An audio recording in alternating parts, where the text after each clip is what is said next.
अशोक गहलोत जी राजस्थान के मुख्यमंत्री हमारे साथ जुड़ रहे हैं। बहुत स्वागत है अशोक जी आपका। लेकिन चूंकि अभी ये खबर आ गई कि किस तरीके से जो अब दिशा निर्देश कह रहे हैं, जिसे हम लॉकडाउन 5 समझ रहे थे, दरअसल वहां से अनलॉक 1 की शुरुआत हो रही है। क्या कहेंगे इस पर? कितना तैयार है राजस्थान? हम लोग पहले ही तैयार हैं, क्योंकि ये तो सबको मालूम था कि अल्टीमेटली लॉकडाउन खोलना पड़ेगा। कब तक रखेंगे हम लोग, उसकी शुरुआत हुई है और पहले से ही भारत सरकार की जो एडवाइजरी होती है उसके अकॉर्डिंग तो तमाम राज्य सरकार ने साथ दिया और केंद्र राज्य मिलकर इसका मुकाबला करने हमारी टीम रही है। आगे भी हम चाहेंगे कि आज जो फैसले हुए हैं उसके आधार पर हम लोग आज रात को फैसले कर लेंगे, लागू करेंगे। हम चाहेंगे कि इस लड़ाई को मिलकर लड़ें हम लोग। जी, हालांकि कुछ कठिनाई आपको इसमें दिखती है अशोक जी। हालांकि फिर भी मैं अगर राजस्थान की स्थिति देखूं तो जिस तरह से आप लोगों ने नियंत्रण में किया, आज की स्थिति में अगर केंद्र की तरफ से 4 शहर ऐसे बताए जाते हैं जिन्हें मॉडल माना जा सकता है कोरोना से लड़ने का, उसमें जयपुर भी एक शहर है। भीलवाड़ा आपका पहले से था, लेकिन जयपुर भी एक शहर शामिल किया गया है। तो आज जब अनलॉक की स्थिति में आप खुद को पाते हैं तो राजस्थान को कहां खड़ा पाते हैं और वाकई आपके एग्जाम्पल से बाकी देश क्या सीख सकता है? देखिए, पहले हमने कहा था भीलवाड़ा मॉडल बहुत ही कामयाब रहा, पूरे देश ने अप्रिशिएट किया। और अब जो जयपुर मॉडल भी आपके सामने है, 4 शहरों में जयपुर भी आ रहा है। जयपुर, इंदौर, बेंगलोर, चेन्नई। क्योंकि सरकार की अप्रोच बिल्कुल वही रही जो रूथलेस कंटेनमेंट की रही है और सारे जो फैसले किए उसी रूप में किए, कोई कॉम्प्रोमाइज नहीं हो। कर्फ्यू लगा, एरिया कर्फ्यू में रहे, सोशल डिस्टेंसिंग मेंटेन कर दी गई और साथ में हमने टेस्टिंग की जो कैपेसिटी थी, आज हमारी 14,000 कैपेसिटी पर डे हो गई है। 0 से हमने शुरू किया था, 0 से शुरू किया था। तो सारी सुविधाएं यहाँ पर, कंटेनमेंट अच्छे ढंग से हो रहा है। क्वारंटाइन बहुत शानदार है राजस्थान के प्रबंधन में। गाँव में माइग्रेंट लोग आगे, वर्कर्स आगे, उनका विशेष ध्यान रखा जा रहा है। सब तरीके से हम लोगों ने राजस्थान में जो कदम उठाए उसका एक लाभ मिला हम लोग। और अब जो फैसला हो रहे हैं, मैं समझता हूँ कि उसके आधार पर हम लोग रात को बैठ के राजस्थान की स्थिति के बारे में, आपने ठीक कहा, हर राज्य की स्थिति अलग अलग होती है। राज्यों में अलग अलग रीजन होते हैं, उनकी स्थिति अलग होती है, जिलों की स्थिति अलग होती है। उस ढंग से हम फैसला करेंगे जिससे कि राजस्थान में हम कोविड-19 की जंग को जीतने में कामयाब हो सके। पर कुछ चीजों के लिए जो अभी तक इजाजत नहीं थी, जैसे धार्मिक स्थलों को भक्तों के लिए कपाट खोलने की इजाजत, चाहे कोई भी किसी भी धर्म के हो, भक्त अब धीरे धीरे समझ सकते हैं कि अच्छा कौन सी तारीख होगी जहां से उन्हें भी इजाजत होगी। लेकिन हम हल्के में नहीं ले सकते हैं, यानी कि वहां के लिए भी बाकायदा आपको एक एग्जिट प्लान चाहिए होगा। अगर धार्मिक स्थल खुल रहे हैं तो वहां का एग्जिट प्लान क्या और क्या लोग उसका पालन करेंगे? स्कूल खुल रहे हैं तो उनका प्लान क्या? यानी एक बहुत लंबी कोशिश आपके सामने भी रखी है अभी। बिल्कुल ठीक कहा आपने। ये फीडबैक आ भी रहा है कि धार्मिक स्थल भी खुलने हैं, तो धार्मिक स्थल के जो प्रबंधक है वो खुद भी चाहेंगे, खुद भी कह भी रहे हैं, अगर खुले तो फिर पहले प्लानिंग हो, कितने लोग एक साथ में पूजा अर्चना के लिए आएंगे, इबादत के लिए आएंगे, जिससे कि सोशल डिस्टेंसिंग मेंटेन हो सके। तो ये आज फैसले हो गए, उसको देख के हम लोग विश्लेषण करेंगे, फिर फैसला करेंगे राजस्थान के इंटरेस्ट में क्या है, किस रूप में धार्मिक स्थल, कोई छोटे हैं कोई बड़े हैं, उस रूप में देखेंगे किन मंदिरों को, किन इबादत करने वाली जगहों को, मस्जिदों को कैसी परमिशन मिले, गुरुद्वारों को, चर्च को, ये तमाम फैसले हम लोग बैठ के करेंगे और जिला प्रशासन की सलाह से करेंगे जिससे कि आगे कोई तकलीफ नहीं आए। जी, क्योंकि अशोक गहलोत जी, लॉकडाउन तो केंद्र सरकार ने किया, लेकिन अनलॉक तो अब राज्य सरकारों को ही अपने जिम्मे करना पड़ेगा और एक एक चीज पे बहुत ध्यान देने की आवश्यकता होगी। आपको लगता है जनता उस तरीके से अब तैयार हो चुकी है कि कोरोना के समय में क्या करना है, क्या नहीं करना है, उसे लेकर जागरूकता आपको लोगों में दिख रही है? बिल्कुल, मैं कह सकता हूँ आपको कि पूरे प्रदेशवासियों ने बहुत साथ दिया। जो जो सरकार ने कदम उठाए उसी के आधार पर जनता ने भी रिस्पॉन्स किया और वही कारण राजस्थान में चाहे प्रशासन हो, चाहे पुलिस प्रशासन हो, आम नागरिक हो, एनजीओ हो, एक्टिविस्ट हो, पॉलिटिकल पार्टियां हो, सबने मिलकर हम लोगों ने कोशिश करी कि कोविड-19 का मुकाबला करने में हम कामयाब कैसे हों। सबका सहयोग लेने में सरकार ने कोशिश करी और आगे भी हम ये चाहेंगे कि सबका सहयोग लेके हम कोशिश करें, जिससे कि कोरोना वायरस का जो मिजाज है, पता नहीं अब किस मूड में जाएगा ये आगे और किस दिशा में जाएगा, कुछ नहीं कर सकते। अलग अलग एक्सपर्ट की राय आ रही है, कोई कहते बहुत जल्दी खत्म होगा, कोई कहता नहीं बहुत बड़े रूप में आएगा सामने जुलाई अगस्त के अंदर। हमारी कोशिश है कि हमने एमएलए फंड को भी, एमपी फंड को तो खत्म कर दिया दिल्ली के अंदर, हमने उस फंड को मेडिकल इंफ्रास्ट्रक्चर के लिए कन्वर्ट कर दिया है 2 साल के लिए। तो शानदार तरीके से गांव तक में PHC, sub centre, CHC, district hospital सब में हम लोग लैब बना रहे हैं। हर डिस्ट्रिक्ट के अंदर लैब बना रहे हैं, हर जगह इंफ्रास्ट्रक्चर मजबूत कर रहे हैं, जिससे कि आने वाले कैसा भी समय होगा उसका मुकाबला करने में हमें कोई तकलीफ नहीं आ, ये हमने व्यवस्था करने का तय कर रखा है।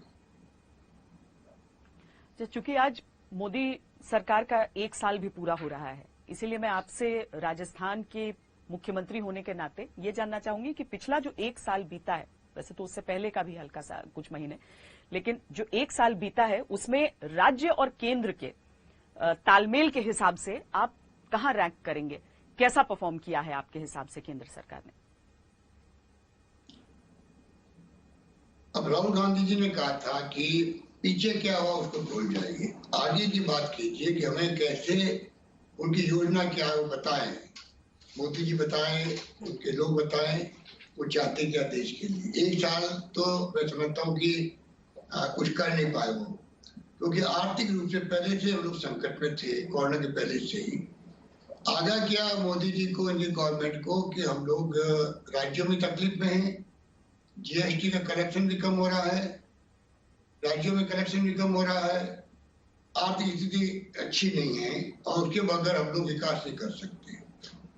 पर कोई ध्यान नहीं दिया गया कि कोरोना आ गया तो एक बहाना मिल गया केंद्र सरकार को कहने का कि कोरोना के कारण हमारी इकोनॉमिक स्थिति बिगड़ गई है, कोलैप्स हो गई है, उसे काम नहीं चलने वाला। कोरोना के जंग लड़ रहे कौन लड़ रहे हैं? आपके हिसाब से पहले से खराब थी? पहले से खराब थी और खराब हो गई। अब तो रेवेन्यू बिल्कुल बंद हो गया, राज्यों में भी, केंद्र में भी बंद हो गया, कम हो गया। आज सब राज्य सरकार या किसी बड़ी पार्टी की हो, जो कहे या नहीं अलग बात है, पर सब पॉलिटिकल पार्टी आज तकलीफ के अंदर है, उनकी रेवेन्यू 30% पे आ गई है। बिना केंद्र सरकार के सहयोग के संभव नहीं होगा किस प्रकार के आगे आने वाले वक्त में कोविड-19 का मुकाबला भी करें और जो गवर्नेंस है उसको अच्छे ढंग से दे सके, हम लोग सोशल कमिटमेंट पूरे कर सके, गरीबों के लिए, मजदूरों के लिए, आम आदमी के लिए विकास कर सके, पानी, बिजली, शिक्षा, स्वास्थ्य, सड़कों की बात कर सकें। आज रेवेन्यू तो 30% में आगे छोड़ सकते हो, क्या होगा आने वाले वक्त में? राज्यों के पास में कोई साधन नहीं होते हैं, उनको डिपेंड रहना पड़ता है केंद्र पर। केंद्र के पास में आरबीआई भी है, नोट छापने की मशीनें भी है, उनको आगे आके। और एक बात और मेरा कहना है, बजाय की राज्य सरकार मांग करे केंद्र सरकार ने बार बार, कोविड-19 की जंग के अंदर जो स्थिति बन गई राज्यों की, उसमें केंद्र को खुद को आगे आके विश्लेषण कर दिए हर राज्य के अंदर कितने पेशेंट हैं, कितनी पॉपुलेशन है, क्या संभावना आगे रहेगी, इंफ्रास्ट्रक्चर कैसा है मेडिकल के अंदर, उसके आधार पर इमदाद खुद को करनी चाहिए आगे आने आकर के। तब जाकर के मैं समझता हूँ कि केंद्र राज्यों का जो संबंध है वो आपस में मेल मिलाप के साथ में कोविड की जंग लड़ पाएंगे जैसे अभी तक लड़ते आए हैं। और मैं समझता हूँ कि उसी रूप में हम लोग आगे बढ़ना चाहिए। और कांग्रेस प्रेसिडेंट सोनिया गांधी जी ने शुरू में कह दिया था कि मोदी जी पूरी कांग्रेस पार्टी आपके साथ खड़ी मिलेगी। आप मुख्यमंत्री ने बात कही है उनको, तो मैं समझता हूँ तो केंद्र सरकार को खुद को आगे आकर के मैं समझता हूँ कि फैसला करना पड़ेगा किस प्रकार हम आगे आके राज्यों को इमदाद करें, मजबूत करें, उनके माध्यम से देश का विकास होगा, कोविड जंग की लड़ाई होगी। केंद्र सरकार तो खाली गाइडलाइन जारी कर सकती है, असली लड़ाई कौन लड़ रहा है? राज्य सरकार लड़ रही है, उसको समझना पड़ेगा केंद्र सरकार को। मुझे याद है कि जब लॉकडाउन 4 से पहले आपसे बातचीत हो रही थी अशोक जी, तो आपने बड़ी नाराजगी जाहिर की थी कि केंद्र को नहीं बल्कि राज्यों को ये अधिकार होना चाहिए कि वो तय कर सकें कि हमारे जोन कैसे होंगे, हम वहां पर किस तरह की चीजें करना चाहते हैं। आपने सुझाव प्रधानमंत्री को दिए भी थे जब वो बैठक चल रही थी, और हमने देखा कि लॉकडाउन 4 की जब घोषणा हुई तो उसमें राज्यों की भागीदारी बढ़ी, उनके सुझावों को ही इंप्लीमेंट किया गया, और लॉकडाउन 5 से पहले भी। आपको लग रहा है कि वो एक तालमेल की पटरी पर रिश्तों के आने की एक अच्छे संकेत हैं, और आने वाले दिनों में आप उम्मीद करते हैं कि आर्थिक तौर पर भी आपको उसी तरह का सहयोग मिलेगा? क्योंकि ये तो एक लंबा सफर चलना पड़ेगा इस तरह से। लंबा सफर तय करना पड़ेगा, इसमें कोई दो राय नहीं। हमने कोई आरोप नहीं लगाए थे उस वक्त में, हमने सुझाव दिए थे कि आखिर में हर राज्य सरकारों की, हर राज्य की अलग स्थिति होती है, प्रदेशों की अलग स्थिति होती है, इसलिए राज्य सरकारें तय करें कि किस प्रकार से हमें लॉकडाउन खोलना उचित रहेगा। लॉकडाउन लगाना अलग बात है, आसान है, लॉकडाउन खोलना बड़ा मुश्किल काम है। और आप देख ही रहे हो कि लॉकडाउन किस प्रकार के 3 और 4 तरफ ये ओपन होने की बात हो रही है, कितनी तकलीफ आ रही है। फैक्ट्री में मजदूर नहीं आ रहे, फैक्ट्री खुल गई है कई जगह, मजदूर नहीं है, दुकानें खुल गई है तो कोई लेने वाला नहीं है, क्योंकि परचेजिंग पावर किसी को दी नहीं गई है। 20 लाख करोड़ का पैकेज दे दिया। जब तक आप गरीबों को, मजदूरों को, किसानों को पैसा ट्रांसफर नहीं करेंगे, तब तक आप सो मान के चलो परचेजिंग पावर बढ़ेगी नहीं, एक्सपेंडिचर नहीं होगा मार्केट के अंदर, डिमांड नहीं बढ़ेगी, डिमांड नहीं बढ़ेगी तो फैक्ट्री कैसे चलेगी। ये जो एनडीए गवर्नमेंट की या मोदी जी की अप्रोच है, मैं उसके लिए कहना चाहूंगा, उनको चाहिए कि इस बात को पूरा विश्लेषण करें, अर्थशास्त्री क्या कह रहे हैं, देश में, दुनिया के अंदर, दुनिया भर के मुल्कों में क्या अप्रोच रखी गई है। आप खाली लोन बेस पे आप 20 लाख करोड़ का पैकेज देके वाहवाही नहीं ले सकते हो। आपको अल्टीमेटली किस प्रकार से गांव तक पैसा पहुंचे, किस रूप में पहुंचे, नरेगा मजदूर है कैसे उनको मजदूरी मिले, पूरी मजदूरी मिले, उनकी हालत क्या खराब हो चुकी है। आपको मालूम है माइग्रेंट मजदूर आए, उनको हमने लगा दिए 40 लाख मजदूर आज रास्ते में लगे हुए हैं नरेगा के अंदर, देश में हाईएस्ट नंबर है। तो कैसे उनको एडवांस मजदूरी मिल सकती है क्या, जिससे वो अपने काम चला सके। ये तमाम क्वेश्चन ऐसे हैं जिसमें कोई राजनीति नहीं होनी चाहिए। और मैं समझता हूँ कि उसके हिसाब से हमने हमेशा, जब कभी वीडियो कॉन्फ्रेंसिंग हुई है तो प्रधानमंत्री महोदय को हमने तमाम सुझाव दिए, तो उसी रूप में दिए। पर दुर्भाग्य इस बात का है कि हमारे इकोनॉमिक दृष्टिकोण सुझाव दिए गए थे कि बिना इंटरेस्ट के आप लोन देना शुरू करो राज्यों को आरबीआई के माध्यम से। जो कर्जे राज्य सरकारों पर है उनका मॉनिटरिंग कीजिए 6 महीने का चुकाने का। किस रूप में आप जीडीपी का 3% से 5% कीजिए, उसको किया भी अभी, साथ में ऐसी शर्तें लगा दी, शर्तें पूरी नहीं हो पाएगी। तो ये कुछ कदम ऐसे हैं जो राज्य सरकार जो मांग करती है, सुझाव देती है। तो मैं समझता हूँ केंद्र सरकार को इस बार तो आगे आके अपनी लीक से हटके सोच रखनी पड़ेगी, लीक से हटके फैसले करने पड़ेंगे, तब जाकर के मैं समझता हूँ कि हम कोरोना की लड़ाई भी, और देश का जो विकास ठप हो गया है, अर्थव्यवस्था की स्थिति जो खराब हो चुकी है, उन सब का मुकाबला करने में समय आ गया। केंद्र राज्य सरकार मिलकर के करें, तब जाकर के जीएसटी का कलेक्शन बढ़ेगा, तब जाकर के हम लोग कोविड की जंग को लड़ पाएंगे। इंफ्रास्ट्रक्चर मेडिकल का हो या अन्य हो, उसको मजबूत कर पाएंगे। ये हमारी अप्रोच होनी चाहिए। और मैं समझता हूँ उसमें प्रधानमंत्री जी को कुछ संकोच नहीं होना चाहिए, आगे बढ़कर के राज्यों को ऑफर करें क्या आप चाहते हो, ये पूछना चाहिए जी। चूंकि अभी तक जैसे लोगों को अपने लोन्स की ईएमआई देने, मतलब आगे बढ़ाने की छूट थी, लेकिन अनलॉक के साथ साथ वो चीजें भी वापस खुलेंगी अब, तो उस हिसाब से भी सबको अब एक एक चिंता बढ़ती जाएगी, और इसीलिए बहुत जरूरी हो जाएगा सबका सपोर्ट। आपका एक मुख्यमंत्री के तौर पर आपकी पहली प्राथमिकता क्या है?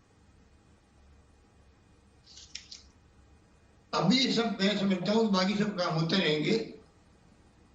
पहली प्राथमिकता यही है कि राज्यों को कंफर्ट रखे जोन में फाइनेंशियली, ये हमारी मांग रहेगी केंद्र सरकार से। बाकी काम हम लोग खुद ही कर लेंगे। राज्य सरकारें चुनी हुई सरकार होती है। हमने अभी 21 घंटा बैठ करके तमाम पार्टी के एमएलए के साथ में वीडियो कॉन्फ्रेंसिंग करी, 21 घंटे बैठे हम लोग। आप सोच सकते हो कि इस प्रकार की अप्रोच हर राज्य सरकार रख रही है, अपने अपने तरीके से रख रही है। फीडबैक मिलता है गाँव का क्या हो रहा है, वो मिलता है राज्यों के अंदर, सरकारों को मिलता है। राज्य सरकारों की बात का वजन होना चाहिए केंद्र के अंदर, चाहे वो बीजेपी शासित राज्य हो चाहे नॉन बीजेपी शासित राज्य हो। तब जाकर के मैं समझता हूँ कि जो झटका लगा देश को, अर्थव्यवस्था का लगा है, विकास का लगा है, वो हम लोग पता नहीं कब पूरा कर पाएंगे, पर सोच हमारी होनी चाहिए, तब जाकर के हम इसको आगे बढ़ाएंगे। दुर्भाग्य इस बात का है कि मैं देखता हूं कि हमारे यूपी के मुख्यमंत्री महोदय ने आज कहा कि हमारे 36 लाख रुपए का जो पेमेंट ले लिया स्टेट गवर्नमेंट ने लिया। मुझे बहुत दुख होता कहते हुए, हमने 25 करोड़ रुपए खर्च किए होंगे ट्रेन और बस के अंदर। राजस्थान एकमात्र राज्य था देश के अंदर जिसने श्रमिक एक्सप्रेस की तरह श्रमिक बसें चला दी, श्रमिक एक्सप्रेस बसें चला दी राजस्थान के अंदर हम लोगों ने, और लाखों लोगों को हमने यूपी में, बिहार में सब जगह भेजा है। ये जो आज योगी जी ने कहा है कि 36 लाख रुपए उनसे ले लिए छात्रों को लाने के लिए, 36 लाख के बजाय योगी जी को 5 करोड़ रुपए हमने पेमेंट किए हैं उनके वहां यूपी में बसें भेजने का, ट्रेन का खर्चा किया है। वो 36 लाख वो बात कर रहे हैं जो बात बिहार, झारखंड और आपका यूपी, मध्य प्रदेश कोई नहीं कर रहा, इसलिए कि वो पैसा जो हमारे 34,000 बच्चे फंसे हुए थे हम उनको भेजने के तैयार थे, परंतु हर सरकार ने देखा, बिहार की हो चाहे वो मध्य प्रदेश की हो चाहे वो यूपी की हो, अगर बच्चों के ट्रांसपोर्ट का खर्चा राजस्थान सरकार उठाएगी तो हमारी बदनामी होगी। ये जानबूझ के उन्होंने बिल भेजे हमारे यहाँ पर रिक्वेस्ट की पैसे लेने की कि आपने जो डील बनवाया है, आपने जो हमारी बसें कम पड़ गई थी 100 बसें प्रोवाइड करवाई है, उसका पेमेंट आप कम से कम ले लीजिए। खाली वो पेमेंट 36 लाख का है और 5 करोड़ का हमने बस के अंदर ट्रेनों में भेजे लोगों को, मजदूरों को। 46 ट्रेनों में हमने 60,000 मजदूरों को भेजा, 4 करोड़ रुपए खर्च किए। 35 श्रमिक इस पर ट्रेनें चली हमारे यहाँ से, 2.56 करोड़ रुपए खर्च किए हम लोगों ने। तो समझ के परे हैं यूपी के लिए। और 500 बसों में 45,000 श्रमिकों को भेजा, हाथरस और 2,000 को भेजा बर्फपुर बॉर्डर में छोड़ा गया, 2,500 करोड़ खर्च हुआ। कहने का मतलब एक पैसे की बात नहीं कर रहा हूँ, एक खाली 36 लाख की बात अगर पूरे देश की मीडिया को आप मुख्यमंत्री महोदय बताएं तो दुर्भाग्य की बात है। वो भी उन सरकारों ने देखा कि हमारी बदनामी होगी, इसलिए चाहे बिहार भी क्यों नहीं हो, सबने कहा नहीं आप पैसा मत दीजिए, ये पैसा हम ही देंगे। झारखंड की सरकार ने खुद ने पैसा जमा करवाया रेलवे को, और रेलवे का पैसा था ये किराए का पैसा दिया गया। तो ये इस प्रकार की बात है। प्रियंका जी ने बस प्रोवाइड करी, यूपी को स्वीकार नहीं की, खड़ी रखी 2 दिन तक। अशोक गहलोत जी बहुत बहुत धन्यवाद हमसे बातचीत करने के लिए। आपने बताया कि किस तरीके से अनलॉक 1 को आगे बढ़ाया जाएगा राजस्थान में, और साथ ही योगी आदित्यनाथ ने जो आरोप लगाया है उस पर नाराजगी जाहिर करते हुए, उम्मीद ये करते हुए कि केंद्र आर्थिक मदद राज्यों को जरूर पहुंचाएगी।